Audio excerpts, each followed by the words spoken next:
Allahumma ya rafi'an darajat, Allahumma ya rafi'an darajat. Allah beri kekekeketaan heula jieun heula coba hayang nyaho ku urang sok pancing melalui Israel berangkat der jeung Palestina menang Amerika eta teh begitu dahsyat luar biasa.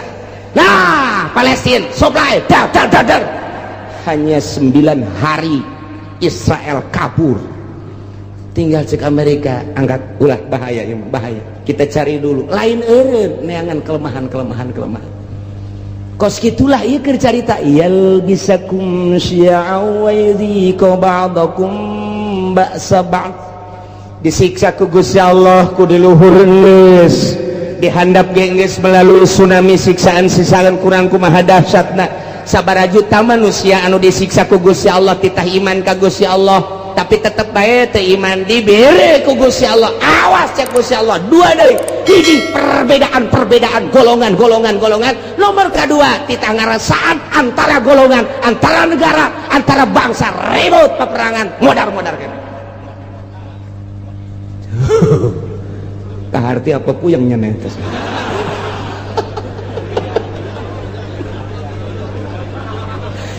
internasional dibawa kurang nah caner geus encana geus berurusan anak Taliban terus bae militan di mana aya perang di dinya nya nama aya Osama bin Laden geus eueuh ditambah deui ku ari tetep aya ditambah deui ku organisasi HTI secara internasional jauhlah geus secara internasional araya di tiap-tiap peperangan teh berbagai organisasi ja peperangan kamari bae di Israel orang Indonesia bagi aya ka ditu kok nyeplos ka ditu model urang teu nyaho aya nu nyeplos kos kitu lamun teu direkomendasi ku RI da moal bisa sementara kapan urang teh negara teh aslina teh manut ke Amerika tapi kok aya orang Indonesia di ditu ja perang Irak aya orang Indonesiaan di ditu perang Iran aya orang Indonesiaan di ditu ieu urang Indonesia mah asana mah nya nama Okos Bunglon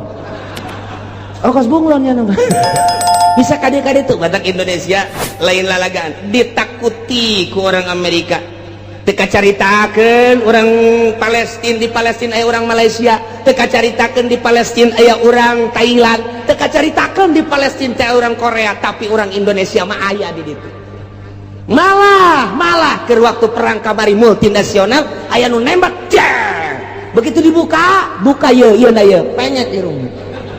Bah, cek orang Amerika, iya mah lain orang Irak, lain Iran, lain Taliban. Coba status seorang mana? Begitu di dalam, ya karib, kurang puta. Anu gede hutang teh kabur ka ditu. Paeh hirup-hirup ceknya naing daripada.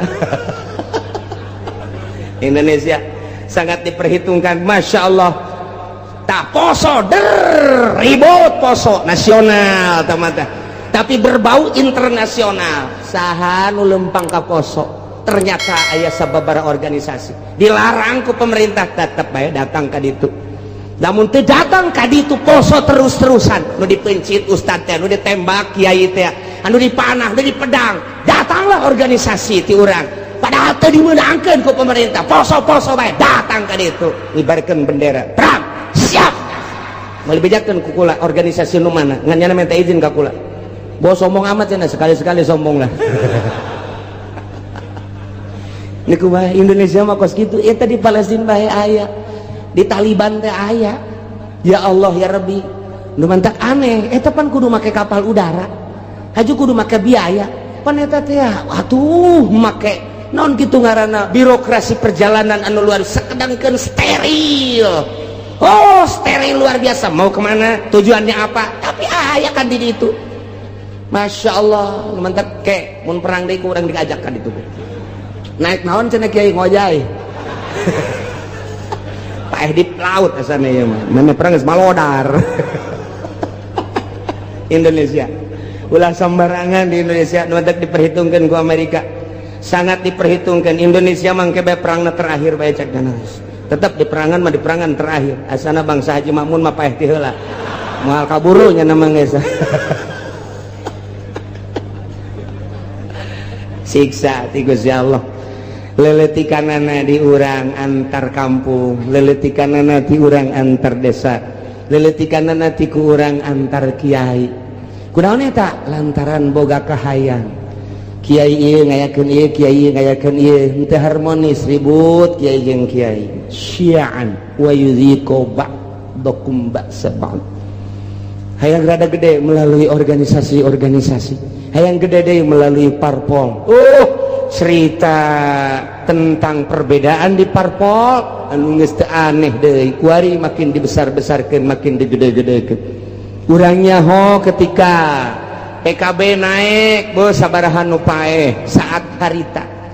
Sabaraha ieu ge ieu cantang tu ka hareupeuna. Lantaran armada Prabowo anu luar biasa, armada jenggot anu luar biasa. Armada wah geus pohara ieu mah main ke bakalna teh. Nah ieu sehingga ada ieu besi jadi siksa ti Gusti Allah. Mun sia teu iman ka aing, mun sia teu taat ka aing, teu takwa ka aing, beres siksa opat. Hiji ti luhur min fauqikum, dua ti handap min arjulikum. Mun ti luhur jeung ti dihandap teu dianggap, awas aoyel bisa kumsian aing yeun tah golongan engke golongan lain sakadar cicing wa yuziko ba'dakum ba'saban ribut perang. Jadi berarti geus aya ti ditu nu mantap cek Kangjeng Nabi, inna ummati sataftariqu ala sintaini wa sab'ina firqatan. Sayyana umat kaula bakal paberencai ngajadi 72 golongan. Kabeh ngaku ahli sunnah padahal ma'ana jiatu firqatun nu salamat mah bakalna sapirqah. Jararieun jelema golongan atas namana Islam boro-boro organisasi cacak-cacak partai ge make atas nama Islam. Baheula P3 make atas nama Islam, kemudian PKB make atas nama Islam, PNU make atas nama Islam. Padahal mah di Indonesia mah kapan teu meunang nyeun partai Islam lantaran KBG huluna adalah demokrasi. Teu meunang berbau sara, tapi kelantaran nipu ke masyarakat make aturan Islam lain aturan, make lebo Islam. Ujung-ujung nama atuh henteu. Lah eueuh nanaonan ribut Golkar jeung P3, ribut P3 jeung PKB, ribut KB jeung PNU, ribut jeung PDA, ribut. Nah perputaran pilpres nu tahun itu sabaraha anu paeh, pilpres kamari sabaraha anu paeh, tinggal pilpres anu bakal sing hade lantaran merupakan siksa. Urang mangadoa bae ka Gusti Allah Subhanahu wa taala. Jadi kukumahakeun ke negara urang teh tetep kos kieu bae sebab can aya nu niatan untuk merubah, membangkitkan semangat rakyat jeung bangsa mengarah ke jujur jeung adil can aya. Ku ayeuna sakitu mah cuek-cuek bae biasa-biasa bae. Wae milih-milih bae ngan ulah datang ka gusur-gusur eungkeuy-eungkeuyan teu nyaho maksud sing hade. Lantaran ieu teh ya siksa ti Gusti Allah. Ku luhur geus, ku handap geus, dibuatlah hasil urang keneh. Iyalah yal bisa kunsya'u wa yudhiqu ba'dakum ba'sa. Ya Allah ya Rabbi nu mantap Kanjeng Nabi waktu turun ayat ieu ngadua ka Gusti Allah. Langsung nangtung Kanjeng Nabi koma Nabi sallallahu alaihi wasallam fatawaddoa langsung ala wudu. Beres ngala wudu fasa'ala rabbah ngadoa ka Gusti Allah, ngadoana ya Allah alla yursila alaihim azaban min fawqihim wa min tahti arjulihim wa la yalbisa ummatahu syi'an wa yudhiqu ba'dahum ba'sa ba'd. Ngadoa Kanjeng Nabi seperti eta tah Gusti, ulah diturunkeun ka umat abdi siksa ti luhur, ulah diturunkeun ka umat abdi siksa ti handap, ulah diturunkeun ku Gusti siksa anu campur aduk berbagai golongan organisasi sehingga ributun ku ba'dahum ba'sa ba'd, ulah ribut antara bangsa abdi jeung bangsa abdi, umat abdi jeung umat abdi. Gusti nyuhunkeun ka Gusti. Ngadoa Kanjeng Nabi teh lantaran dibukakeun hijab ku Gusti Allah teh ribut kampung jeung kampung, desa jeung desa, kabupaten jeung kabupaten, provinsi jeung provinsi, berbagai manusia huluna kiai jeung kiai, politikus jeung politikus deui, ahli ekonomi jeung ahli ekonomi, antara provinsi jeung provinsi, antara negara jeung negara, walah ditembongkeun ku Gusti Allah teh umat paberencana anu luar biasa, sehingga bergelimpangan mai di berbagai negara-negara Kangjeng Nabi nangis ngadua Gusti ulah terjadi seperti eta atuh Gusti. Kumaha tah waktu eta fahabatta ilaihi Jibril alaihi salam, Allah ngutus malaikat Jibril turun tak bijakeun Jibril ke Muhammad, ya Muhammadu innaka sa'alta rabbak arba'an, anjeun teh ngadoa ka Gusti Allah nyuhunkeun supaya disalametkeun tina 4 rupa tadi, siksa ti luhur, siksa ti handap, siksa golongan-golongan, jeung siksa peperangan-peperangan antar bangsa. Nah fa'ataka isdatain wa mana'aka isdatain, nu dua ku Gusti Allah diijabah, nu dua mah henteu. Bebeja malaikat Jibril dua diijabah, dimuhunkeun ku Gusti Allah, nu dua henteu. Naon anu dua cek Kangjeng Nabi, ya Jibril layatiyahum adzabun min fawqihim wa min wala min tahti arjulihim yastasiluhum, nu dua siksa ti luhur jeung siksa ti handap mah moal dina ayana ge eta teh moal terlalu dahsyat. Siksa ti luhur paling aba-aba doang, siksa ti handap paling aba-aba doang, sekali-sekali digempakeun eta mah hanya sebagian kecil cek malaikat Jibril, disunamikeun hanya sebagian kecil. Moal terus-terusan Gusti Allah nyiksa seperti eta mah moal nu dua diijabah. Nah cek Kangjeng Nabi lantaran nu dua eta mah fa innahuma adzaban likulli ummatin istajma'at ala takdzibi tanabiha wa raddi kitabi rabbiha, lantaran nu dua eta mah patalina jeung kaimanan ka pangeran jeung kaimanan ka kitab pangeran, geus urusanana di pangeran teh mah. Lantaran nya teh iman bae atau maksiat bae, tak percaya karena Al-Qur'anul Karim atau ngerobah status hukum Al-Qur'anul Karim, ku Allah dibereng teh ti luhur jeung ti handap ala kadar doang Muhammad teh mah moal dahsap jasa moal nu dua mah tetep diijabah sanajan aya ala kadar. Anu dua deui, nah lamun nu dua deui mah Muhammad eta mah cek Gusti Allah ditahan tamah, walakinnahum yalbisuna syi'an wa yudhiqu ba'dahum ba'sa ba'd, nu dua ieu mah hiji bakal timbul golongan-golongan eta mah henteu diijabah ku Gusti Allah. Nomor kedua bakal ribut antara umat, antara agama, antara bangsa, eta moal diijabah teh diijabah tetap kama bakal terus bae eta mah, bahkan wa yudhiqu ba'dahum ba'sa ba'd, bakal ngarasakeun peperangan antar negara jeung negara.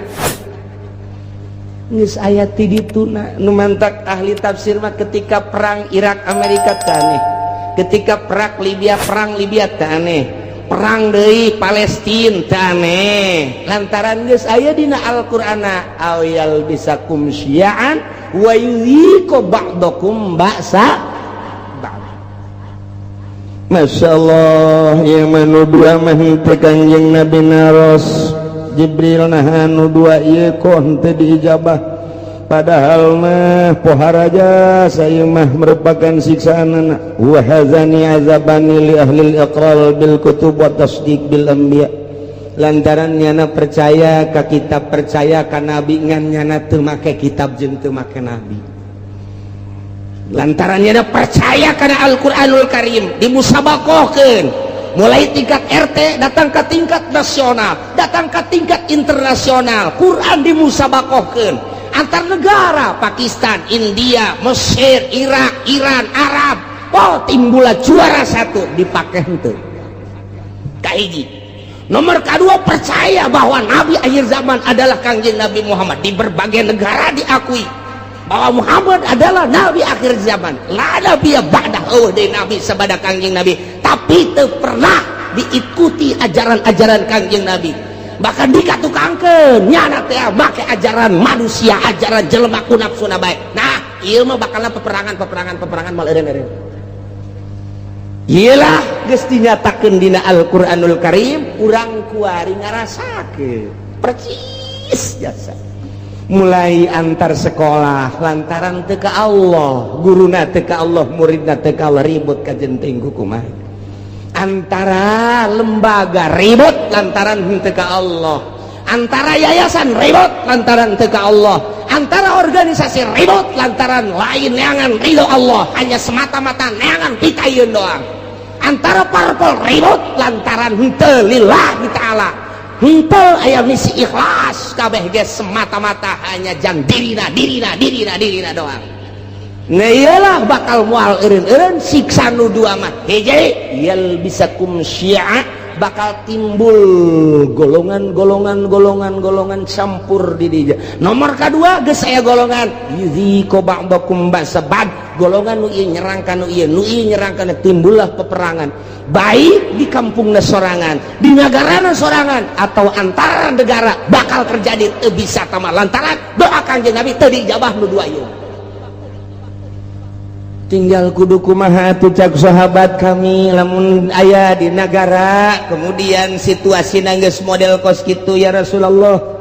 Andai kata kami hirup kemudian hirup teh datang ke zaman model kos kitu, timbul organisasi golongan-golongan, timbul parpol-parpol, timbul kabehan ge kahayangna anu masing-masing, jeung kabeh hayang ngarealisasikeun kahayang-kahayangna memaksakan diri. Anu dijieun modal mah kapan eta teh rakyat bae, dari rakyat untuk rakyat, boloon teh podol sero eta bae kabeh ge anu dipake omong-omongan Gusti. Mun datang ka zaman eta kumaha cakang yang Nabi, maneh mah cicing bae ya zamil buyut, cicing bae maraneh di imah masing-masing, wa'budullaha ibadah bae maneh ka Allah, nyalametkeun diri.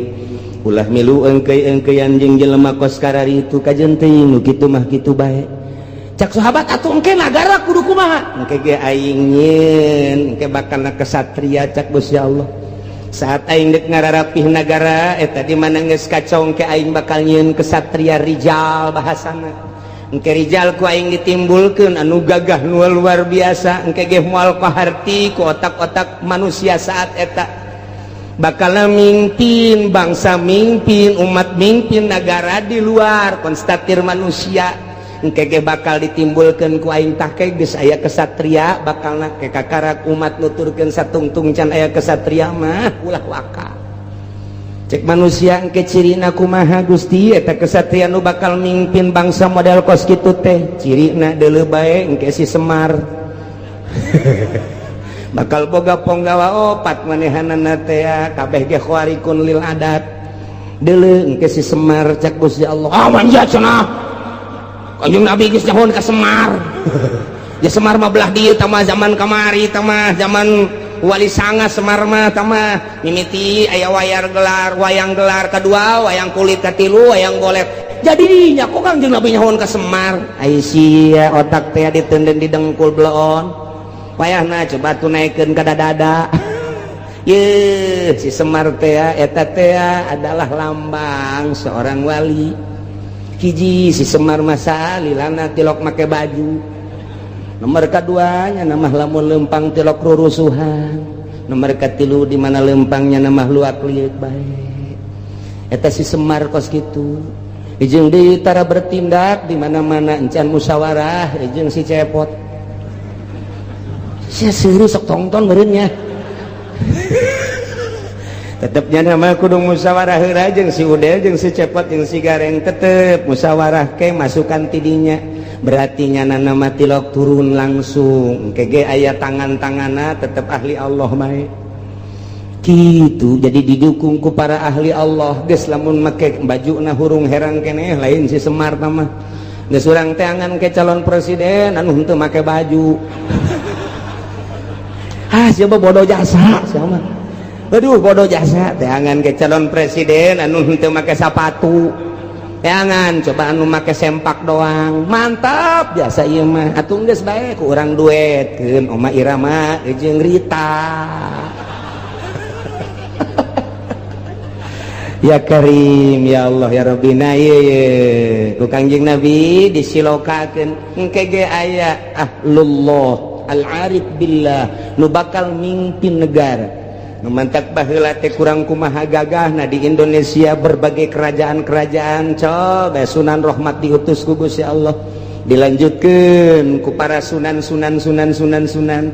diakhiri ku Sunan Cirebon eta kabeh ahli-ahli Allah Subhanahu wa taala Banten nu katengah katelah degeulna lantaran boga ilmu ucuk umun di dinya di mana hibar satungtung deuleu ngalengkah 40 imah kalengkahan diutus ka dieu teh Maulana Hasanuddin ahli Allah tumbang nu kos kararitu kuari ge lain teu nyarekel kana ilmu kabeh ge ieu bangsa di DPR pusat teh nyekel ilmuna ilmu dugala kabeh lantaran manehanana ditembak supaya ngebul di anu supaya anu nyekelna ilmu kararitu wungkul lantaran ieu nu kuari mah tapakna kabeh ge di Pelabuhan Ratu jeung Nyi Roro Kidul. Masya Allah satungtung can kadeuleu ke bakal aya kiai ge menyuarakeun kiai nu asli ikuti kurang lamun di deuleu kamari eta Gus Dur teh kosi Semar ja persis kosi Semar coba ge amati coba ge amati ku tukang wayang makanya hoan ge satungtung can aya ulah waka lantaran ieu mah raradutan kabeh ge geus salametkeun diri urang saat engke sakedeung deui urang batur ihyak-ihyakan urang Allahu akbar batur kampanye urang mah salat duha be Allah duitna mah cokot teh eta sia mah sok kitu bae sih blon jadi benerna ieu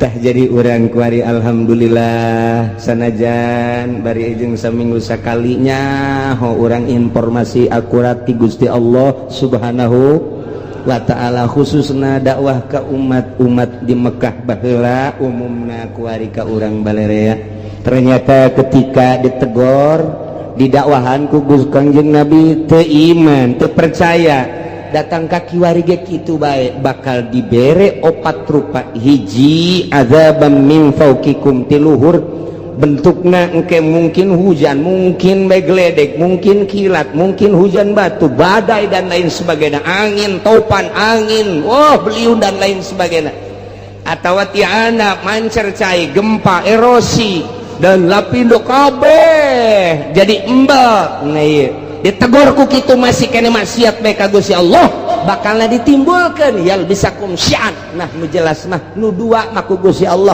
diminimalkeun diijabah doa Kangjeng Nabi tapi nu dua mah teu diijabah kuari ku urang kasaksian kuari dardir durna kasaksian jasa kuari ieu lah keur meumeujeuna ayat ieu pas jasa kabeneran jasa urang hirup pas di zaman model pas nu dicaritakeun ku Gusti Allah melalui Kangjeng Nabi urang Kangjeng Nabi Muhammad sallallahu alaihi wasallam numantat unzur kaifa nusarriful ayati la'allahum yafqahun pikir ku anjeun kumaha Gusti Allah ngajelaskeun kana dalil-dalil kekawasan Gusti Allah Allah maha kawasa moal aya nu bisa nyalametkeun di awal ge tadi ketika saat-saat kritis saha nu bisa nyalametkeun ketika dahsyatna siksa dahsyatna penyakit dahsyatna musibah nah ieu teh baik ti luhur maupun ti handap atawa dibentuk ku berbagai organisasi atawa ku parpol eta teh merupakan siksa anu dijual mah rakyat jeung bangsa jeung nagara padahal mah ajang beuteungna masing-masing eta teh siksa dikorbankeun rakyat hanya demi seseorang dikorbankeun rakyat hanya demi golongan tak eta teh nang Gusti Allah tah deuk mun tayang ka saha cek Gusti Allah aing teh keur lempongkeun ka maha kakawasaan aing ku aing dijujurkeun jeung diadelkeun nang aing dihancurkeun ge deta dijujurkeun dibangkalarkeun nang aing ulur ikir ku sia pikir ku anjeun pikir ku maneh kaifa nusarriful ayati kumaha aing geura ngabulak-balik ngajelaskeun dalil-dalil baik dalil nas Al-Qur'an langsung dibaca maupun dalil langsung kejadian-kejadian alam atau manusia-manusia nu buang kalara deuleu maksudna naon la'allahum yafqahun supaya nyararaho bahwa anu ngagular-gilar ngabulak-balik anu ngarobah-robah na ieu nagara jeung manusia teh lain sasaha iwati Gusti Allah Subhanahu wa ta'ala. Anak itu berarti ulah mun tayang ka jabatan, ulah mun tayang ka tahta, ulah mun tayang ka manusia, ulah mun tayang ka harta, mun tayanglah kanu ngagular-gilar ngabulak-balik ngarubah-robah ieu alam, ieu manusia, ieu negara, ieu bangsa. Saha tadi kan geus ditanya, saha anu bisa nyalametkeun? Qul Allahu yunajjikum.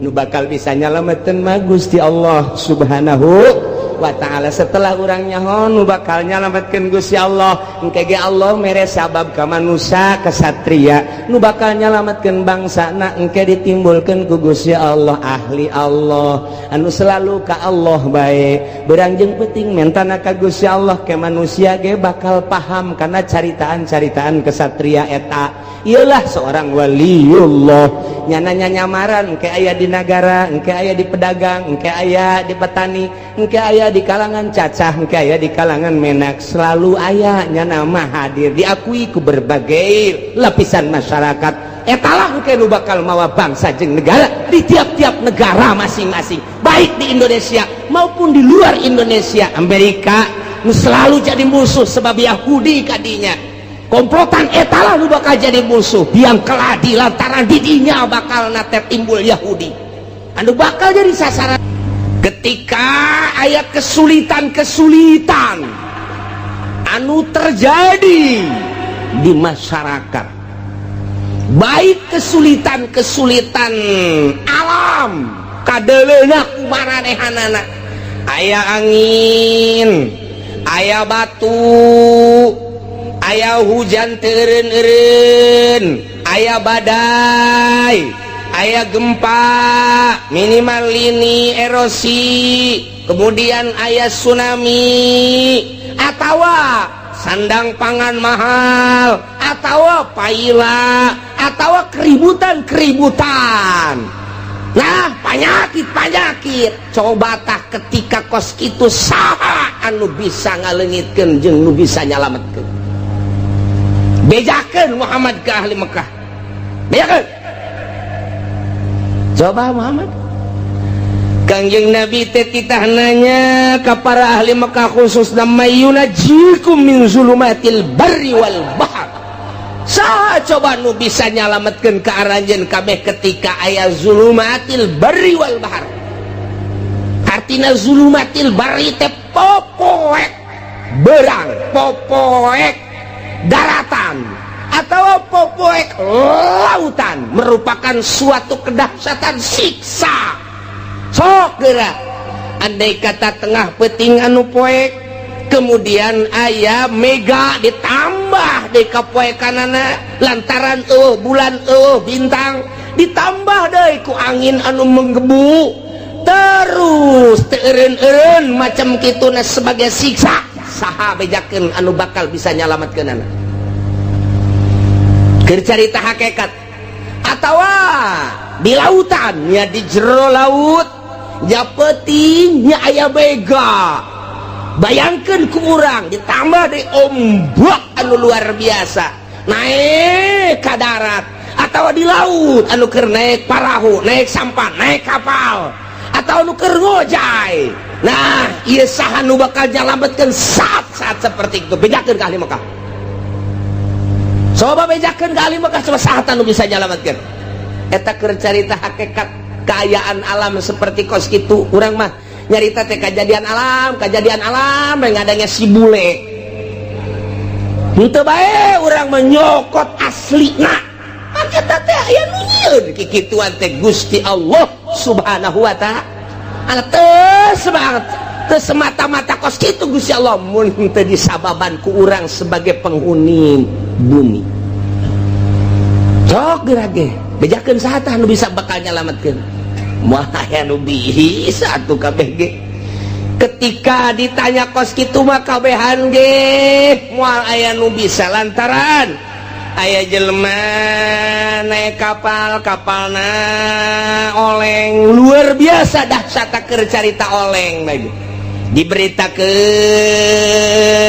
ku nahodana bahwa kapal tidak akan selamat. Kita masing-masing berdoa kepada Tuhan kita kabeh. Allah Allah Allah di tengah lautan dek minta tulung ka jelema kumaha lantaran di tengah lautan kapal oleng oyag-oyagan nyapeting deui nya mega luar biasa sinar setik-etik acan parahu atau kapal parem. Sedangkan diberitakan kunahodana kapal kita ini akan tenggelam. Kamana coba mun tayang jaringan-jaringan anak teu bisa lantaran error. Telepon ke mana teu bisa, tinggal ngan ka Allah doang. Nu Katolik jeung nu Kristen ge saat eta mah pasti Allah Allah Allah. Sobat komo nu Islam sanajan nyana tukang mabok, nyana tukang zina, nyana tukang korupsi, ketika kapal oleh Allah Allah Allah Allah Allah Allah Allah Allahan kajeng kumaha ge tah saat-saat kos kitu teh saha tah nu bisa nyalametkeun atau naik kapal udara biasana lewat Abu Dhabi gerbek diberitakeun ku pilot para penumpang yang baik, kapal kita menemui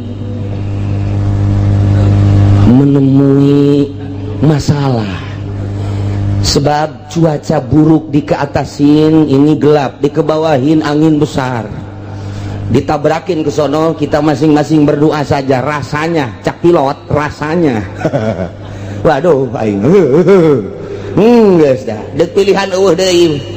Kalau kita buang ke kanan ada gunung tinggi, wah mending ka eta bae sana gunung bae tong eta. Waduh. Kita buang ke kiri laut, wah sarua bae cilaka ieu mah. Udah ini mah tidak bisa kecuali kita berdoa masing-masing kepada Tuhan kita. Waduh adong geus poho ka anak, poho ka pamajikan. Sangkilang geulis jasa ge pamajikan tetapi Allah asa dihareupeun Allah Allah Allah Allah Allah Allah. Eta keur carita kejadian di udara, kejadian di laut. Kuari kejadian gering urang sadaid Mercy ambalayah di imah, Cadillac ambarayah di imah teh, mobil Hammer kan ambalayah di imah ja urang boga perusahaan. Sawah urang tanah urang satungtung deuleu, pamajikan urang nu di imah, nu di pila, nu di hotel ambalayah lobana luar biasa. Urang kaserang penyakit jantung atau darah tinggi ditambah ku manis. Besok pupurian dia Pak. Aduh. Lantaran manis dibere obat teh ieu teh kudu pahit bertentangan jeung darah tinggi. Dibere obat darah tinggi bertentangan jeung manis atau jeung emah. Nah ieu sangat bertentangan. Kumaha ya kos kitu teh? Diimpus urang di dia. Kieu bae di rumah sakit, di ruang ICU. Boro-boro sasaha anak jeung pamajikan geus semeunang ngalayat. Geus di ICU bae geus kieu bae. Mobil ambalayah di imah, perusahaan urang ambalayah di unggal kota. Pamajikan urang sakitu gareulisna nu luar biasa, tanah urang satungtung deuleu. Geus puguh pake mah kitu keneh beas di gudang geus teu kacaritakeun. Wah luar biasa, imah lain hiji bae, unggal kota boga imah kuari urang aya di ruang ICU. Bejakeun Muhammad ka jelema kos kitu saha nu bisa nyalametkeun, coba bejakeun. Hartana bisa nyalametkeun, jual ku sia harta jang nyalametkeun nyana. Imah bisa nyalametkeun, sok bawa ka dinya imahna. Mobil Cadillac na tu termahal di dunia, nu bisa nyalametkeun ka dinya bawa ku nyana. Atawa wanita cantik urang Karawang urang Surbang anu ngagel muter teh bawa ka dinya. Bawa atau orang Libanon anu cacadeun irung mata ceuli jeung sajabana bawa ka dinya. Moal aya geus kieu bae ngagolan napas lagi geus dibantu make oksigen. Dilayat ini temen bapak, temen usaha bapak, dina hatena ngabur ya. hayang aing mah didatangan ku sia babaturan korupsi didatangkeun ka dieu goblok sia. Ini teman bapak pak, teman apa? Ini teman usaha bapak. Oh jangan dina hati mangan teu bisa ngomong dah. Inditkeun aing keur ka Allah sebenarnya. Tapi lamun datang mah ini santri mana ya? Santri nu datang ka bapak teh nu teluk ditanya nyana dek macakeun yasin. Diuk didinya tadi. Hayangeun saat eta mah teh didatangan ku santri. Supaya kabantu-bantu nginget-nginget Allah. Aya laku santri mah geus kos kitu. Malamanya nanti amanat. Coba si santri teh kiai kita ka dieu kitu bang macakeun tah cai. Iya tuh keimanan mah jantung Allah. Nya nangis ge Allah teh inget ka mobil, teh inget ka imah, teh inget ka istana, teh inget ka jabatan, teh Allah. Bejakeun Muhammad. Saat anu bisa nyalametkeun saat-saat kritis modal kos kitu. Apakah nyala boga pikiran harta bakal nyalametkeun? Moal aya. Apakah nyana boga pikiran imah mewah gedung istana nu bakal nyalametkeun? Teu aya. Apakah manusia anu sering mengelilingi dirina nu bakal nyalametkeun? Teu aya. Malah gilaeun kanu kos kitu. Saha? Sebabnya nana tad'unahu tadarru'an wa khufiyah. Nyana saat eta mangadua ka Gusti Allah anu luar biasa DP na jeung sasamaran di jero hate. Bahasa sungut bage Allah-Allahan, bahasa hatena ge Allah-Allahan. Moal aya anu muntayang ka makhluk, moal aya anu muntayang ka harta, moal aya nu muntayang ka jabatan, moal aya nu muntayang ka tahta jeung kerajaan. Saat eta mah tad'unahu tadarru'an wa khufyah hiji Allah. Bejakeun Muhammad saat anu bisa malaya nu bisa nulungan yang nyalametkeun kabeh ge. Saat urang keur kena musibah di kapal, saat urang kena musibah di udara, saat urang kena musibah ragag misalnya ti luhur gunung moal inget kana naon.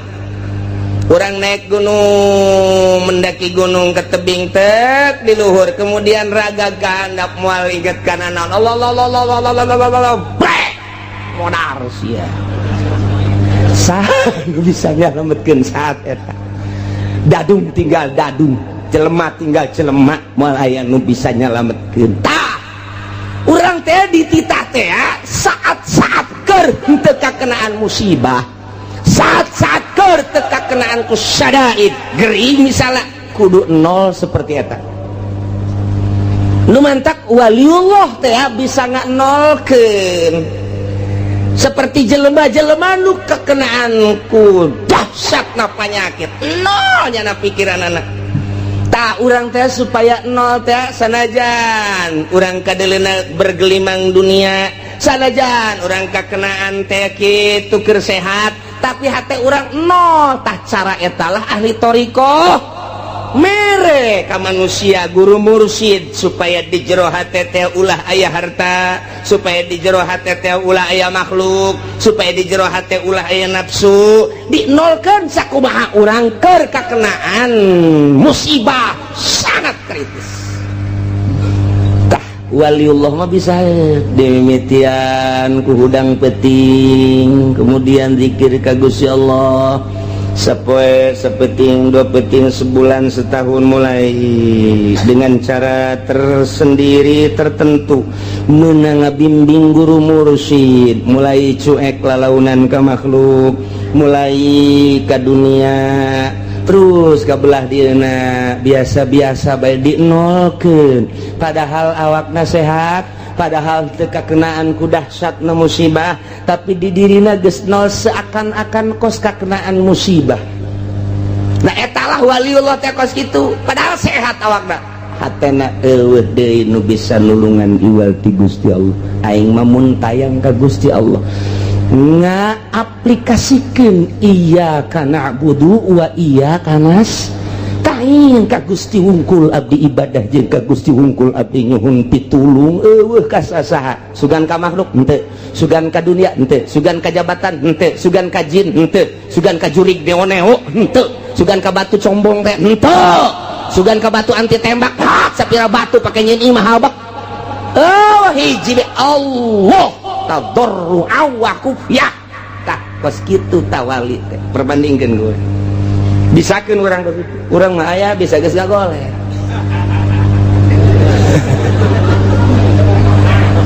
alawas budak eta ingat ke Allah recok kakena teh tipi pareuman tipi ngagoler bari menungguan bawa isuk bawa sore tipi ya we pindahkeun budak pindahkeun abah nek zikir we ka Gusti Allah puyeng abah mah asa-asa ngayu nepi ka Allah padahal mah tipi loba mobil moga segala rupa awaskeun pamajikan lagi datang ke dia lah itu perlu amat mah ngeselain itu jaga suara rasa tuh kos gitu mah tuh diusapan tinggal diusapan ngeuna sote keur sehat boro-boro keur ngagoler kitu nyeri hulu ge diusapan ku nu geus teu hayang asana menyon bae beungeut sia tah kadaleuna ku aing eta nyeri hulu bae menyon kadaleuna beungeut padahal mah geulis nyeri hulu kok boy geus kritis geus bae ka Allah malah nu tilok zikir ge di tasbihan di dinya pan sokna kan nu geuring teh padahal nu tilok zikir tilok naon tasbih boga dekir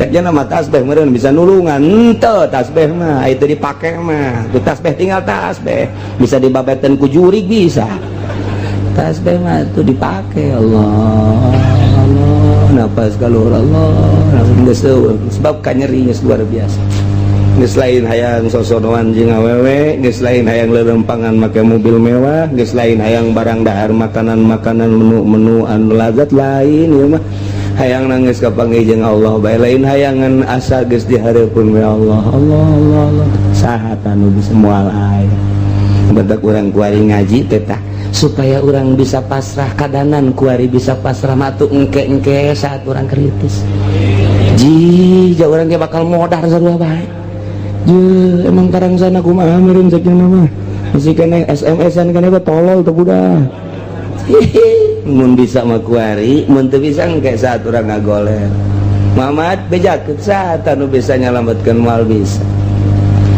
kulantaran atuh anakna ieu tanggap terus diobatan rada bray cager rada deres puyeng rada eueuh tanaga rada aya ceng remote mana sial teh urang Cikupa geloblon remote naon ki remote TV mana remote TV emang lagi deket TV kesel abah TV kadeukkeun nu gede TV na setel seserian tolol menikmati kamarak kakara kamari saminggu ka tukang awaskeun TV garieun jangan gawas kuari barang leungit TV remote na mana unaing jadi incuna di talian gua itu jelema teh kos itu percis eta teh lain batur sia ya Karim ya urang kasinggung ku Quran ya masyaallah pohara jasa ya Allah teh kos kitu tangga bejakeun ka urang percis ya Allah ya Rabbi bejakeun Muhammad saat di lautan saat anu bisa ngabebaskeun jeung nyalametkeun di saat udara di udara kakenaan musibah saha anu bisa nyalametkeun di saat nyana kena penyakit anu sangat kritis mun tayang ka saha bejakeun coba di saat recokna kekayaan budaya politik ekonomi riweuh saha anu bisa nyalametkeun bejakeun ka ahli Mekah kul bejakeun Muhammad ka ahli Mekah eta mah moal bisa aya anu nyalametkeun anu tadina manehanana ngomong waktu keur kakenaan ku musibah mah ngomong nanti bari ngadoa ka Gusti Allah la in anjaitana min hadhihi lanakunanna minasyakirin cek kupar Mekah lamun mah Gusti Allah teh nyalametkeun ka kami tina musibah nu sakieu dahsyatna lamun mah Gusti Allah bisa nyalametkeun ka kami tina hiruk pikukna kahirupan lamun mah Gusti Allah bisa nyalametkeun kana panyakit anu luar biasa dahsyatna nu tiba ka Gusti ka kaula. Andai kata dilengitkeun ku Gusti Allah nyana ngadoa di jero hatena kos kitu doana mun teh mah Gusti Allah nyalametkeun lanakunanna minasyakirin. Kami bakal syukuran ka Gusti Allah, bakal iman ka Gusti Allah. Kos kitu kabehan ge. Orang-orang musyrik di mana kekenaan ku musibah mun tayangna tetep ka Gusti Allah nyana ngadoa ka Gusti Allah di jero hatena, baik langsung ku sungut kadenge maupun jero hate. Jana ngadoana tabarrua wa khufya DP bari jelas tur di jero hatena langsung ka Gusti Allah, la in anjaitana min hadhihi Gusti, lamun teh mah Gusti nyalametkeun lanakunanna minasyakirin, kami deuk iman. Lamun jelema anu mukmin, jelema anu Islam nyana ge ngomong di jero hatena, bahkan kasaksian ku babaturanana lah cenah lamun geus cager mah kula mah deuk ngaji bae, deuk jeung ibadah bae. Moal maksiat deui, babaturana tatanggana komo keluargana mah kabehan ge ngadengekeun di barang disalametkeun ku Gusti Allah, nanyakeun remote deui. Belum. Aya aki-aki, lain aki-aki, aya jelema budak ngora tabrakan, barang tabrakan teh parah luar biasa, dihimpus terus dibawa ka ICU. Kabladina rada deres, diurut nu pararotongna. Terus kieu bade mana ngomong ka babaturanna geus aing mah deuk tobat, moal mabok deui, moal judi deui lah, aing mah karasa jasa. Ikinya cagernya henteu mun ku Gusti Allah dicagerkeun aing mah deuk ka masjid bae, deuk ibadah bae geus teu hayang mah kos kitu sieun paeh sak nyana ge. Aju rada deres bisa make tungket saeutik Jumaana ge jam 10 batur can ka masjid, jana geus ka masjid. Urang lembur ge nyarahun jasa kadeuleu ku kabehan bu jadi getol eta jelema budak ngorak-ngorak keneh. Terus bae dia hareup deui nya nama ditihang lantaran ngajojor sukuna teu bisa ditilebkeun sabulan 2 bulan 3 bulan rada deres bisa nilep, masih keneh ka masjid kan jam 11. Terus gua hari mah geus teu kudu make tungket ka masjid keneh ngan jam 12 kurang 10. Gua hari mah bisa deui naik motor babarengan jeung baturna geus teu wauheun ka masjid. Eta di Cikupa anu kos kitu percis biasa. Aslina mah urang Cilongok sih. Cilongok Gandu. Eta kos kari itu ya. Ya ge ngomong di jero hatena aing lamun cager mah deuk ibadah bae ka Gusti Allah moal maksiat deui. Ieu eta percis kos urang Mekah. Andai kata lain anjaitana min hadhihi lanakunanna minasyakirin. Kos kitulah manusia. Kos kitu manusia. Ya Allah, ya Rabb. Gusti Allah bejakeun Muhammad ka para musyrikin Mekah, ka para kufar Mekah. Moal aya nu bisa nyalametkeun janang aing tamah. Nu bisa nyalametkeun bejakeun. Allahu yunajjikum minha wa min kulli kab. Allah anu bisa nyalametkeun ka ranjeun kabeh tina musibah nu sakitu dahsyatna wa min kulli karbin jeung tina sakabeh kasusahan nu terjadi ka dirina. Moal aya nu bisa nyalametkeun kecuali Gusti Allah. Ketika disalametkeun kunaon atuh summa antum tusyrikun. Begitu disalametkeun mun teh mah tadi dina kapal teh naek ka darat musyrik deui. Padahal ke waktu oleng kapal mah di tengah-tengah lautan jang mun tayang ka makhluk ka babaturan iwal ti ka Gusti Allah. Nyana ngomong lain anjaitana Gusti mun nyalametkeun ka abdi tina musibah kapal ieu, mana peuting, mana poek, mana angin luar biasa, mana ombak luar biasa, diberitakeun deui ku nahoda bakal cilaka kabeh mun tayang Gusti. Lamun salamet abdi dak iman. Begitu disalametkeun kunaon atuh? Summa antum tusyrikun. Ya Allah. Iyalah kabehan ge kos kara ditu. Tah, eta keur carita anu musik, nu iman kitu keneh.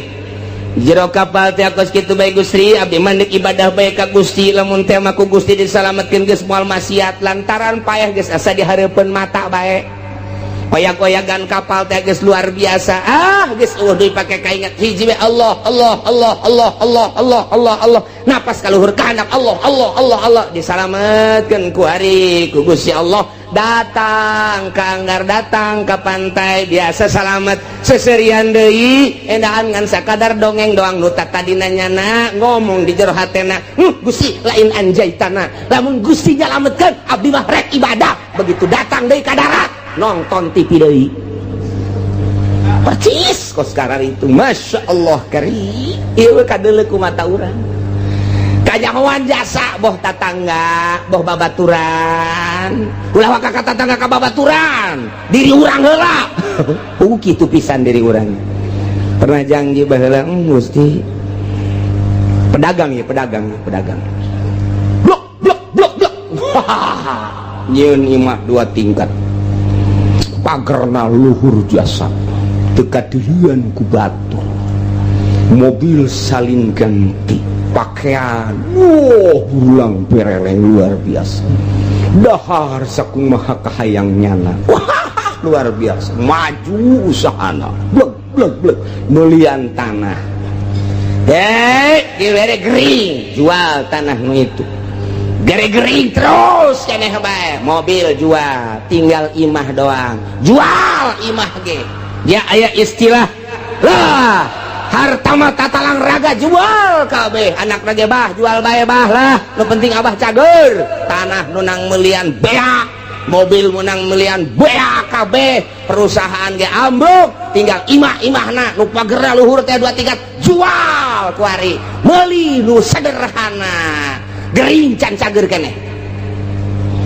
bahkan leuwih kritis di jero antena Gusti lain anjaitan lamun Gusti nyageurkeun ka abdi Gusti abdi malah neuk tobat moal ceroboh cara kamari karasa jasa ku abdi mabok abdi zina abong-abong loba ka fakir miskin ka yatim abdi teh henteu ngalingseuh tatangga abdi ge geus sebodo konon ka abdi bongan abdi mah neuk tobat Gusti andai kata ku Gusti abdi dicageurkeun aju Gusti ngangkatkeun deui kana perusahaan abdi sakumaha biasa deui geus abdi mandek 180 derajat hirup abdi teh deuk ibadah ka Gusti abdi rek peduli kana zakat rek peduli ka fakir miskin ka yatim piatu tatangga abdi ku abdi lah deuk disumbang bae geus abdi mah hayang geus kitu bae Gusti cageurkeun Gusti blak bisa deui dieu bae ngobrol jeung keluarga abah rada cager abah alhamdulillah geura doakeun bae ku kabehan abah nu kusaha deui ke geus cager mah kan abah mah eunana mah deuk ngitung-ngitung zakat fakir miskin segala rupa lah deuk moal cara bah atuh didoakeun ku kabehan ayeuna geus kuari geus rada sehat-sehat mulai engkeut-engkeut dagang deui mulai awal-awal mah bageur hitung Gusti zakatna sabaraha aja can loba ieu pantong mah hitung zakatna sok tatangga bagikeun rapi bagi gede poho deui kuari asupkan nelayan deui di Jati jeung lurah-lurah asup deui kuari kabarbar asup deui kuari ancup deui tah eta kamari mah lain anjaitana Gusti lamun nyageurkeun ka abdi lanakunana minasyakir abdi deuk ibadah ka Gusti tapi kunaon begitu dicageurkeun janjana ge nyaho nu nyageurkeun teh Gusti Allah summa antum tusyrikun endahan ambalayah deui lain saeutik teh di lemur urang nu kos kitu kanyahoan kasaksian ku urang teh ambalayah hampir 99,9% kitu jasa ya Allah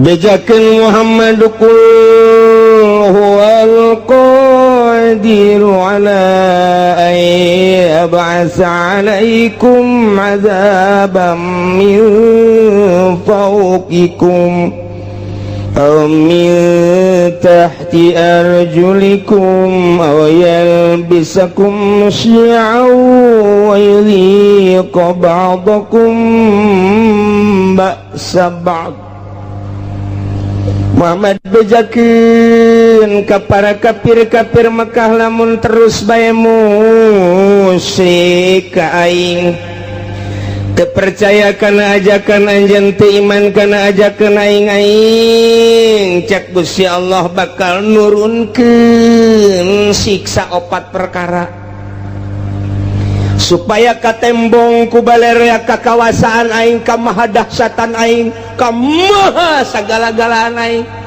lantaran nya mempermainkan ka aing kamari ngadoa ka aing ku ari musyrik ka aing kamari minta ka aing ku ari minta ka jabatan kamari DPDP ka aing ku ari DPDP ka manusia ka makhluk ka batu ka kayu kan eta teh mempermainkan aing bejakeun Muhammad hayang dauleh kakarwasaan aing bakal nurunkan 4 siksa ya Allah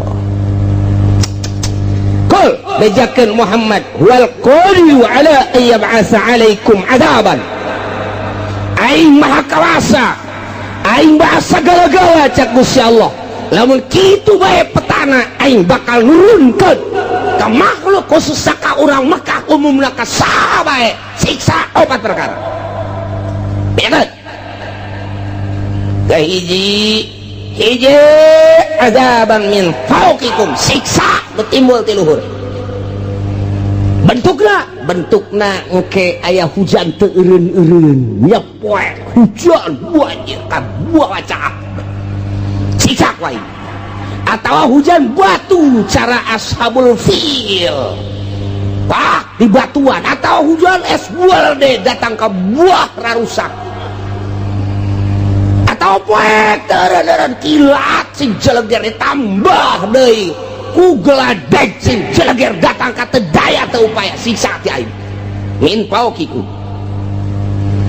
au min arjulikun atau kahandap dihandap timbulna ieu dihandap timbulna mimiti ku aing teh dioyag-oyag lini bae lini doang aing mah sok geurah hayang nyaho bongan teu iman ka aing bongan teu nurut ka aing teu iman ka ajakan anjeun Muhammad tah ieu ku aing dioyag-oyag ha saeutik doang dibere ku aing 6,5 hek dah kulantaran tertak bae rada digedekeun ku aing digoyangkeun doang ku aing bumi engke ge lamun Oma Irama jadi presiden asana bumi goyang ke kajen kumaha ge aya arah acak-acakan budak isi negara dek dikumahakeun tapi ceuk ulama lamun Oma Irama jadi presiden bakal pertama santai ngeunaheun ke beres santai lari pagi ke kajen Masya Allah mantap luar biasa iya kari aduh kan ujung-ujungnya kiamat tebareres brak ya Allah serius ya langsung ngerti aduh ya Allah ya Rabbi iya siksa tadi tiluhur geus bejakeun Muhammad nomor kedua lamun teu percaya bae teu iman ka aing jadab mimiti lini kedua masih kene iman kene kain gempa wae rusak para rotong para risek jelebana siksa ti aing mun masih kene bae amblas ka jero deuleu di padang datang ka kuari teu puguh kuburanana diambleskeun ku aing 1000 kejadian padang teh dibalikeun bae ku Gusti Allah kadeuleu nama gunung ret nimpah imah sabaraha ribu manusia nu kuari teu disolateun teu dipandian siksa ti aing atau tsunami model Aceh sia 200.000 manusia orang Indonesia sekaligus ditambah jeung orang-orang luar tsunami luar biasa tambah ku aing encan inget keneh bae ka aing tambah ku aing tuh tsunami di Ciamis Pangandaran encan inget kene bae gunung ku aing dibitukeun can inget kene bae Lapindo ku aing hayo sia pindah ke mana sia can inget kene bae sia ka aing can iman kene bae tambah deui sia ku aing awas sia sakali ieu di Banten sia ku aing Gunung Merapi sia kena datang ke Bojong sia ka pasar kemis mah ulah liwat kesempatan.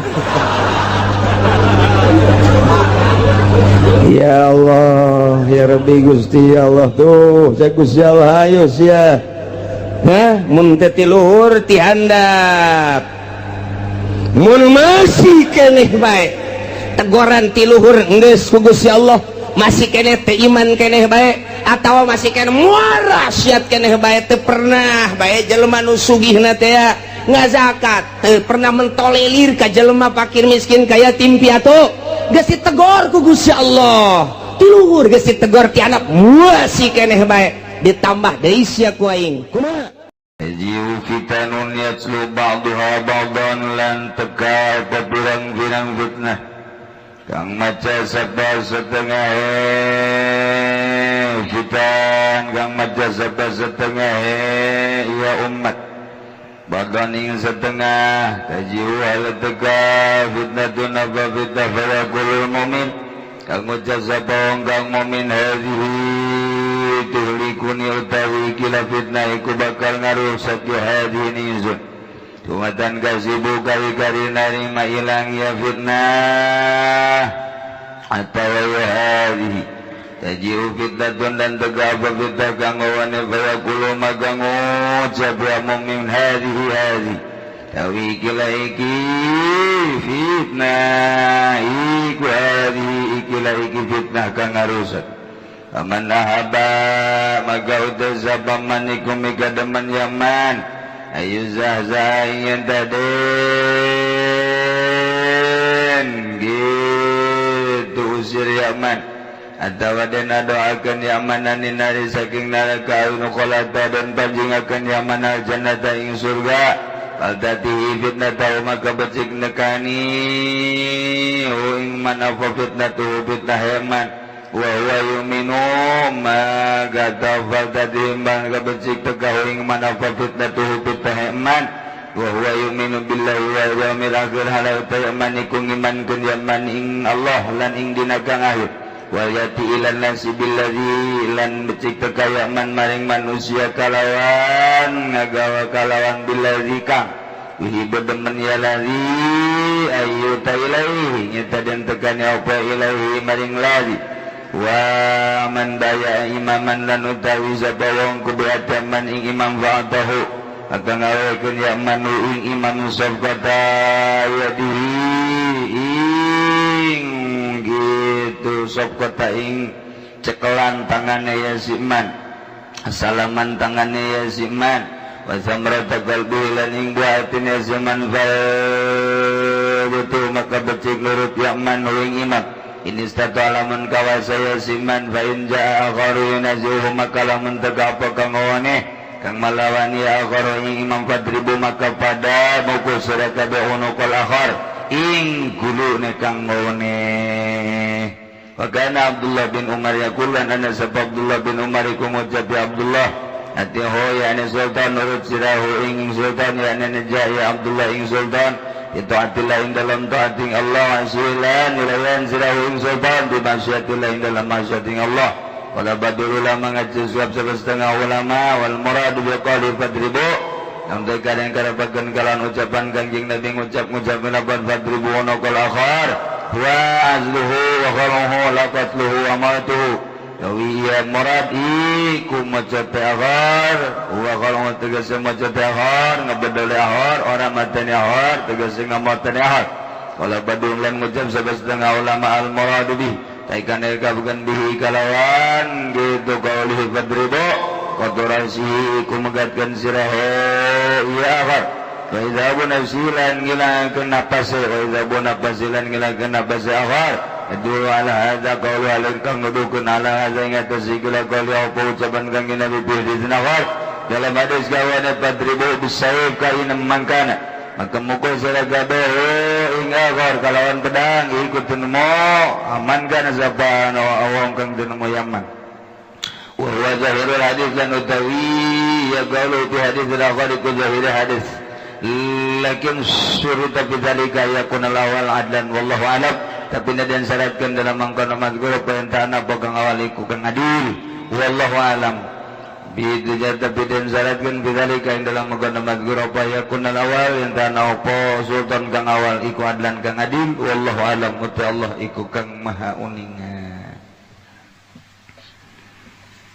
Kanjeng Nabi ngaritakeun di akhir zaman bakal loba fitnah anu luar biasa sebab umat ieu awalna ma'afiyah lungsul langsat rarapi tapi di akhirna bala uha loba balai-balai loba fitnah-fitnah.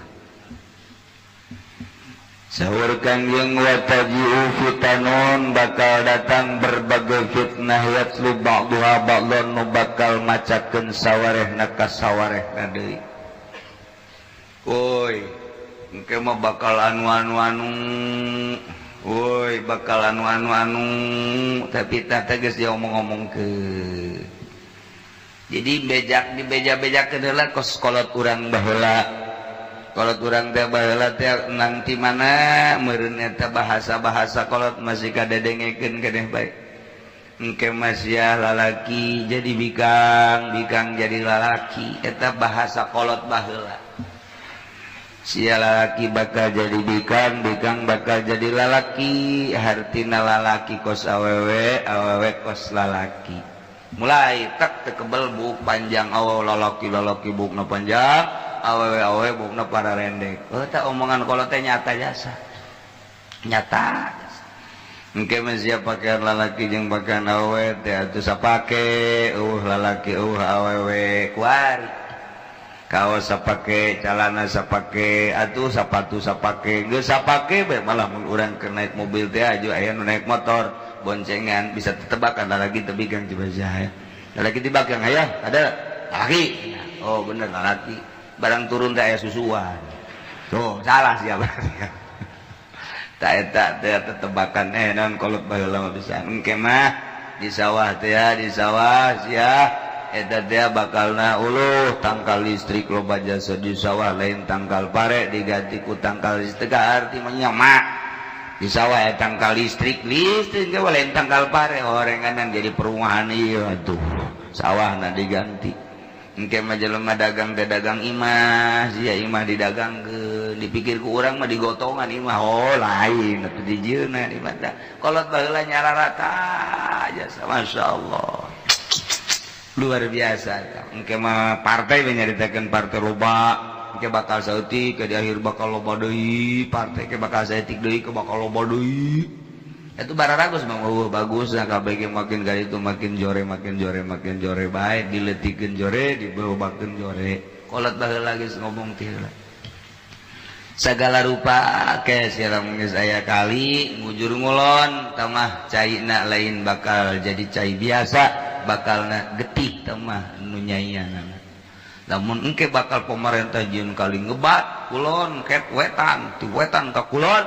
Ta eta teh engke eta mah lain jang cai biasa, tamah lain jang nyaian sawah, lain jang nyaian huma, lain jang nyaian masyarakat, tapi ka utama bakal getih. Eta iraha di mana-mana geus nyambung pulau ke pulau. Baheula mata pulau Cangkir diomongkeun teh bakal nyambung eta cicirita geus moal beres engke mah pulau Jawa jeung Sumatera nyambung Madura jeung pulau urang nyambung engke bakal aya jalan ngebat lempeng bahasa kolot mah baheula eta kos kitu horeng tol eta kuari eta janyara rata tah eta nu pake anggeran jasa mah di lembur urang mah ieu Tangerang Serang Pandeglang tak eta tah nyambungna itu antara urang jeung nu tadi caritakeun gara tah adu parang sejarah teh naon Pulau Cangkir nyambung kuari geus nyambung nu jualan imah geus loba tol geus aya nyararambung bakal disambungkeun deui atuh itu nya urang ieu Merak gitu Sumatera ke bakal aya tol terus sabada eta bakal jieun kali ke omongan kolot baheula tah ke lamun geus nyambung tol Sumatera Pulau Jawa jeung Pulau Madura ke kakarak aya kali ngulon ngetan tah eta mah bakalna eusina tah eta mah teh caina getih bakal perang teh jeung saha ieu teh jeung Inggris jeung Belanda moal ka DDI, Amerika moal ka DDI eta yang perang saha kakakna bakal ngebunuh adina, bapak bakal ngebunuh anak, anak ngebunuh bapak, emak dibunuh, dulur dibunuh, pemerintah ngebunuh rakyat, rakyat ngebunuh pemerintah. Eta kolot baheula mah kos kitu ho meureun perang saudara mun cara kurang.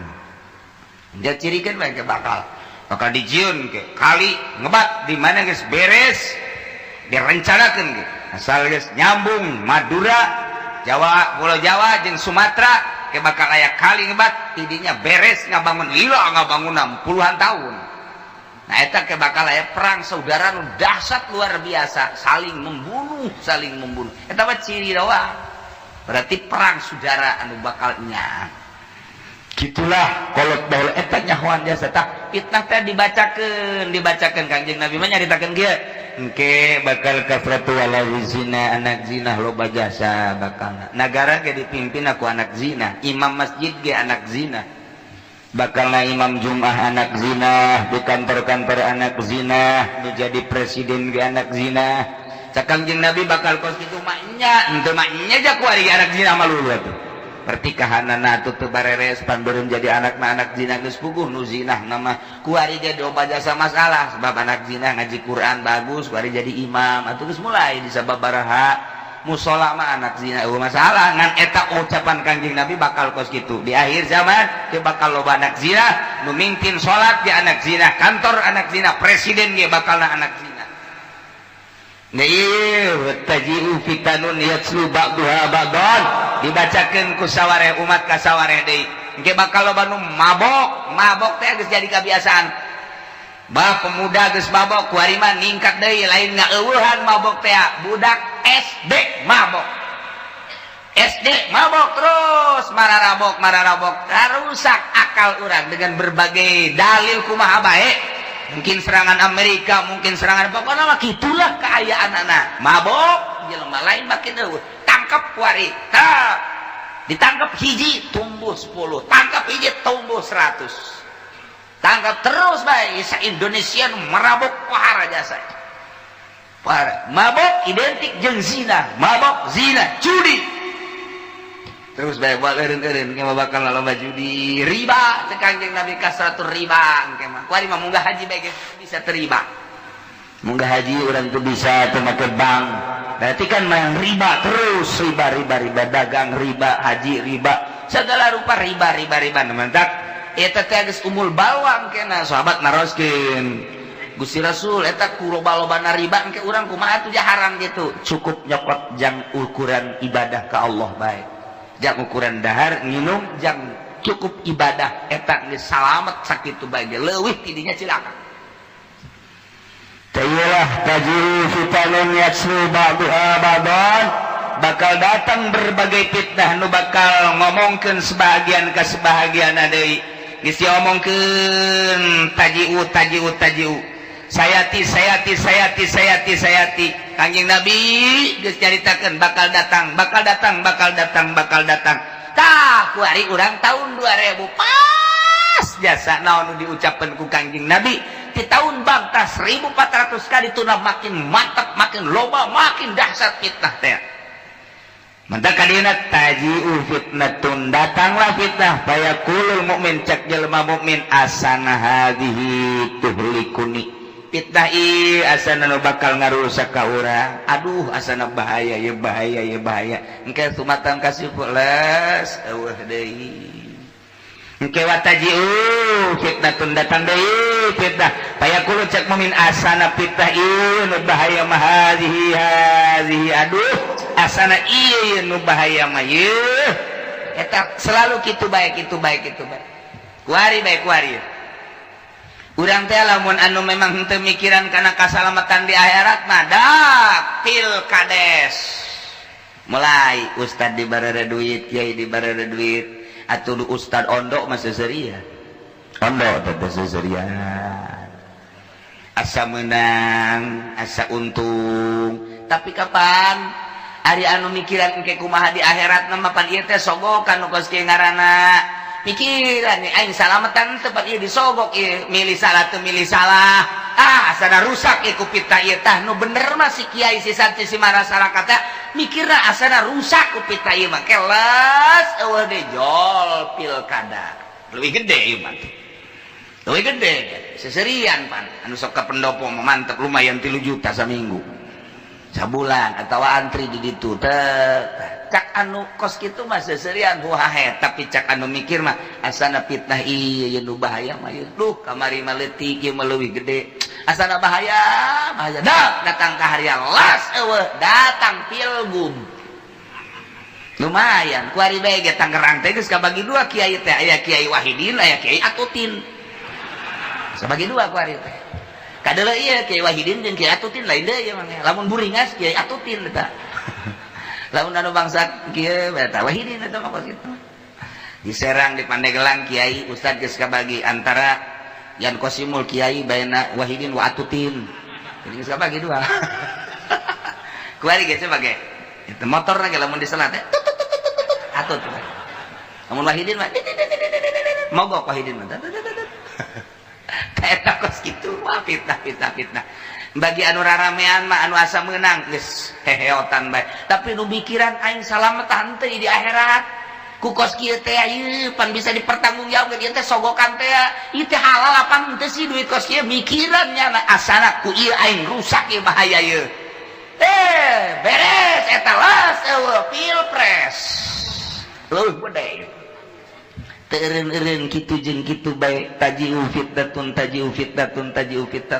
gontok-gontokan ke berbagai organisasi bergontok-gontokan antara partai jeung partai ngan lamun kurang dipikir teu kumaha gontok-gontokanna lamun urang dek berjuang ye boga pikiran hayang berjuang tak urang kuari cicing di Indonesia sementara Muhammadiyah terus bae nyulusup sedangkan urang kan hese eta teh untuk menopang eueuh di jalan kecuali kudu make organisasi di NU urang asup ka NU beneran NU ribut NU jeung Muhammadiyah fitnah kanu aya Islam papada Islam timbul deui PKS kok ieu nyelonong bae si PKS teh PKS teh nyelonong jasa teh pugu anggeranana dasar hukumna teu pugu anu teh urang otomatis ka nyieun tandinganana partai berarti dah naon dia partai urang ieu tadi PKS wari urang PKB geus eueuh maut dia pimpinanna anu aya keneh tapi wujud Kang Adam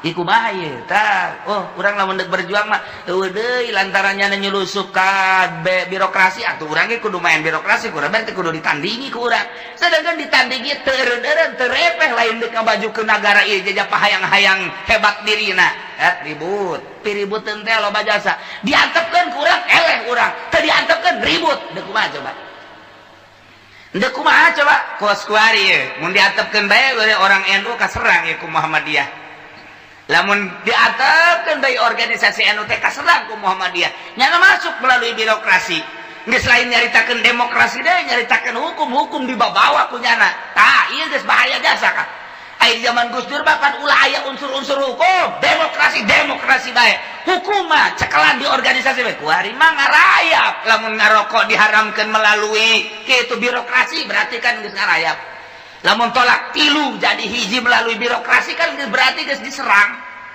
lamun anak angkat geus jadi menang berarti kan geus melalui birokrasi mui kuari nah diusapan titah nyeun keputusan kan berarti ini diserang ku Muhammadiyah urang maca diserang ge tapi orang Jogja mah diserang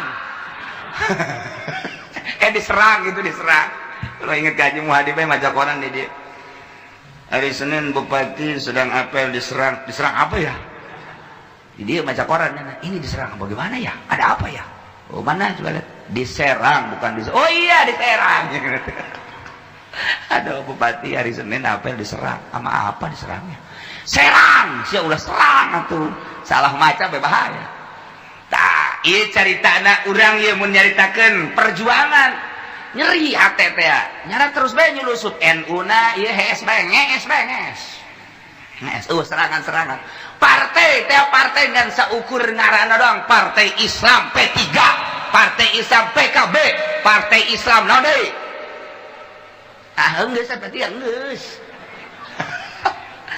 BPR dan lain sebagainya ngan ngaran doang perjuangan nama tetep bae PKS dulu tak coba halangan atuh sia mun urang gairah timbul aing tampil deh ieu mah nu tampilna si bangsa bocokok deui bae kuduna anu siap ngaberesan tah ieu urang beuki lamun deuleu kadinya rapuh amat atuh Indonesia teh rapuh amat kumaha kahareupna timbul lah gairah hayang orang fitnah nu aya perang antara politik partai jeung partai perang antara organisasi urang cicing berarti nyana terus-terusan merajalela urang berangkat perang teu eureun-eureun ilah zaman fitnah ngaran lantaran henteu leuleuy hatena henteu tawadu ieu mah pahayang-hayang kabeh pokos imam masjid bae imam mushola nu pantes mah jadi imam teh itu dia mah kurang pantes lantaran nyana nu hayang teu terus bae waladhdallin terus bae teu pararantes sabenerna mah eta teh terus bae gesek-gesek iyalah zaman fitnah teh kos kitu tajiu fitnatun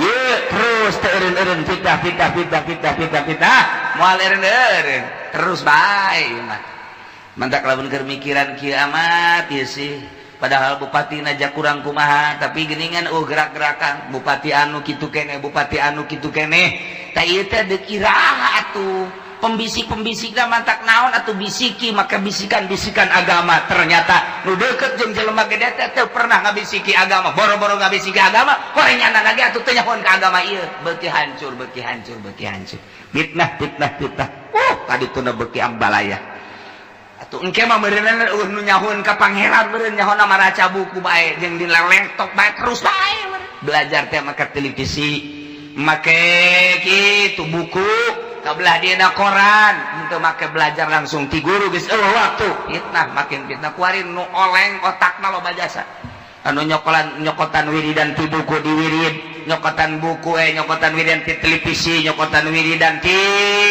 kitu naon kitu ngaranna ti satelit dan lain sebagainya ayeuna kuari oleng jelema gede aroleng akibat tina wiridan kos sekarang itu kos nanahonan nah iyalah fitnah zaman fitnah teu menang salah setik tah nu mantak ieu dicaritakeun ku Kangjeng Nabi bakal pahara luar biasa kita paman ahabba saha jelema nu dikahayang ayu zahzah dijauhkeun tina neraka ayu rukhala jannah atau diasupkeun ka surga fatatihi fitnatahu maka kudu ngadatangan kana fitnahna wa huwa yu'minu billahi wal yaumil akhir bahasana kos kitu tapi nu dimaksudna mah kieu fitnah pasti datang tapi jelema tetep bae iman ka Gusti Allah iman ka yaumil akhir lamun hayang salamet jauh tina neraka hayang salamet berarti asup ka surga ketika fitnah datang ulah milu-milu cicing bae iman ka Allah iman ka yaumil akhir tetep bae teu bisa diganggu gugat teu aya tawar menawar nyana mah kitu bae eta salamet Kieu bae cicing Waalaikumsalam ieu aya sumbangan ti atut gede teh letik letik yang haram gede ya meja haram main sama mobilin itu motor sama mobil halal aduh masya Allah Waalaikumsalam ijaya itu jati itu bukan sebenarnya 500 haram bejakeun haram 500.000 haram aing mah geus moal tanggung jawabna di akhirat hese minggu harap dikiriman di berarti 5 juta haram tanggung jawabna hese lah mong ngana daletik soranna haram minggu harap juga seperti 20 juta haram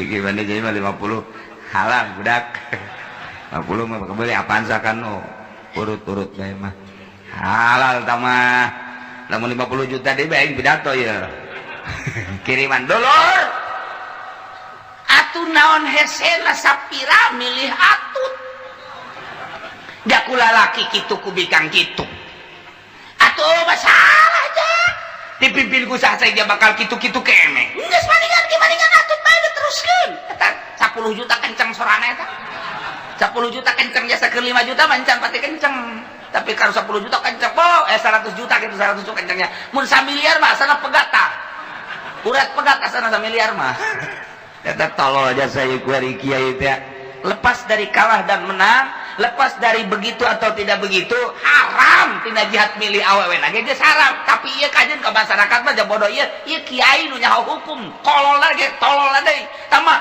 ibnu tolol wa ibnu ibnu goblok sama tuh di Indonesia baik ya di Indonesia Tangerang geus loba jasa pan eta ieu mah lepas dari kumaha pelaksanaanna sama atau tidak sama eta teh geus haram milih na haram Quran ar-rijalu qawwamun 'alan nisa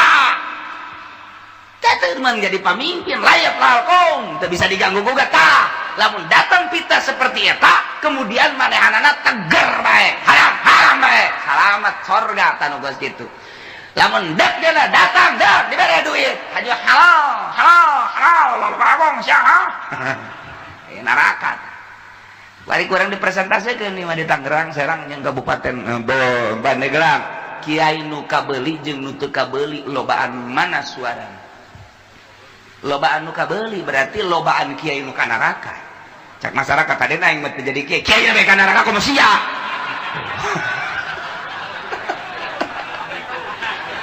aduh ya nuturkeun kiai ban kula mah cenah atuh tadi mah endek anu itu lalaki ngan kiai kula ngajak ka awewe atuh kula nuturkeun bae lah ka kiai kula mung fitnah puguh eta fitnah keur datang tolol sia ngomong pangkos bener bae ulah mung fitnah lah nuturkeun kiai beh eta fitnah teh eta kos kitu tah eta teu karasa pan kunyana tah masyaallah nah ieulah kuda-kuda jang urang supaya urang teger di zaman fitnah kuari paman ahabba ayuzahzaha minan nar saha jelema anu nikah hayang dijauhkeun tina neraka anin nar tina neraka yurghal atawa diasupkeun ka surga nah iya mah geus hiji bae geus al tatihi fitnatahu wa huwa yu'minu billah wal yaumil akhir fitnah pasti datang ketika fitnah datang teger jasanya na iman ka Gusti Allah asal geus iman ka Gusti Allah ka yaumil akhir berarti sieun naon kitu nadahan fitnah ngajauhan berarti tina fitnah sieun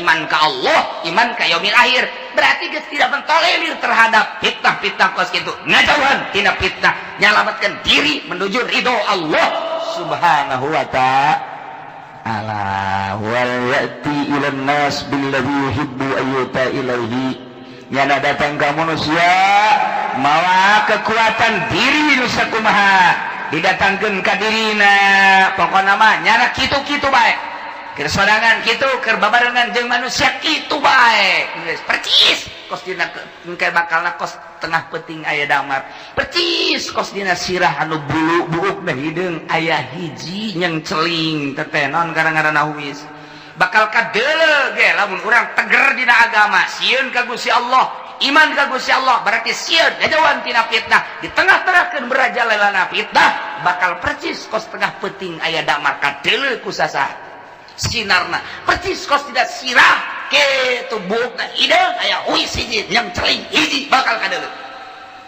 tah kitu dicaritakeun ku Kangjeng Nabi urang Kangjeng Nabi Muhammad sallallahu alaihi wasallam tentang fitnah-fitnah nu bakal datang terus moal eureun-eureun fitnah teh terus bae terus ieu keur carita ala kadarna dong fitnah kabelah dieuna fitnah tina televisi fitnah tina HP fitnah tina kitu komputer dan lain sebagainya engke bakal tambah ditambah deui fitnah dan berbagai fitnah geus puguh nu tadi caritakeun kabair pakabair mah baheula mangan sakadar teu saralat doang fitnah teh tapi teu ngalawanan kanu salat kuari mah fitnah teh nya teu salat nya ngalawan kanu salat geus puguh kuari baheula mah nu mabok eueuh di lembur kuari mah mabok merajalela zina judi penghormatan terhadap kiai baheula mah nu tilok salat ge nu tilok salat aya kiai liwat keur nyetel radio di pareuman aya kiai pemang pantes geus kitu teh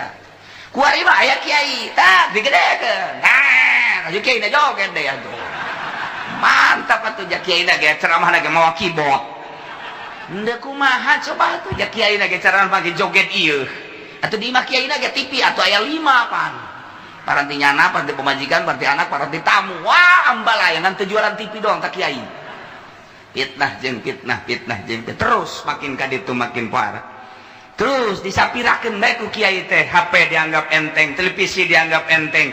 Memang manfaat aya tapi modorotna nu luar biasa. Ketika urang dek berjuang mah butuh tata informasi silakeun, tapi keur henteu mandek nanaonan atuh. Nah makin ka dieu dirasakeunana makin loba makin bahaya. Amburadul kadituna sarua bae. Baheula seragam Sabang sampai Merauke bahwa duit bank riba, bunga bank riba. Nu tentang kamari ieu kurang kumaha teteh di zaman bapak-bapak urang komo bapak kolot urang mah kadenge ngejelengeng keneh teh rentenir teh haram.